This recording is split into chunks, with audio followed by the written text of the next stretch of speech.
नरेंद्र मोदी के हालिया यूरोपीय दौरे में सिर्फ इटली की प्रधानमंत्री जॉर्जिया मेलोनी को मेलोडी चॉकलेट ही नहीं बल्कि भारत की समृद्ध कला, संस्कृति और हस्तकला के दुर्लभ और अनोखे उपहार दिए गए।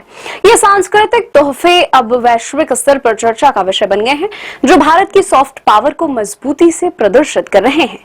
इटली की पीएम को सिल्क का राजसी उपहार, इटली के प्रधानमंत्री जॉर्जिया मेलोनी को विशेष रूप से असम का दुर्लभ मुगा सिल्क और मणिपुर का शिरुई लिली सिल्क स्टोल भेंट किया गया। ये दोनों सिल्क भारत की प्राकृतिक विविधता और पारंपरिक बुनाई कला के प्रतीक हैं।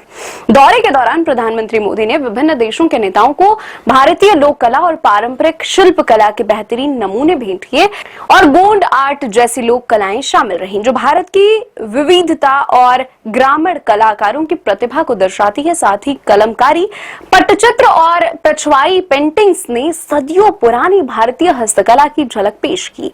नीदरलैंड शाही परिवार को पारंपरिक जेवर और कला, नीदरलैंड के शाही परिवार को ब्लू पॉटरी, मीनाकारी और कुंदन ज्वेलरी जैसे राजस्थानी और भारतीय पारंपरिक शिल्प दिए गए, जो भारत की सूक्ष्म कारीगरी और सौंदर्य बोध को उजागर करते हैं। नॉर्डिक देशों को हिमालयी और पूर्वोत्तर की विरासत, नॉर्वे, स्वीडन और फिनलैंड के नेताओं को भी अनोखे उपहार दिए गए। इसमें पाम लीफ पट्टचित्र, लद्दाख वूल स्टोल, ऑर्किड आर्ट और तेंजिंग नोर्गे के आइस एक्स की रेप्लिका शामिल रही। तेंजिंग नोर्गे की आइस एक्स की प्राकृतिक विशेष रूप से महत्वपूर्ण है, क्योंकि यह भारतीय साहस और माउंट एवरेस्ट पर पहली चढ़ाई की ऐतिहासिक उपलब्धि को याद दिलाती है।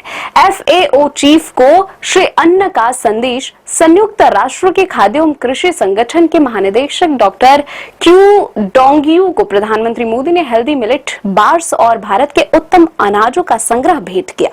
इस उपहार के माध्यम से भारत ने दुनिया को अपने श्री अन्न मिशन और पोषक अनाजों की कृषि क्षमता का संदेश दिया। सॉफ्ट पावर का प्रदर्शन, विशेषज्ञों का मानना है कि प्रधानमंत्री मोदी के इन उपहारों ने कूटनीति को नई ऊंचाइयां दी हैं।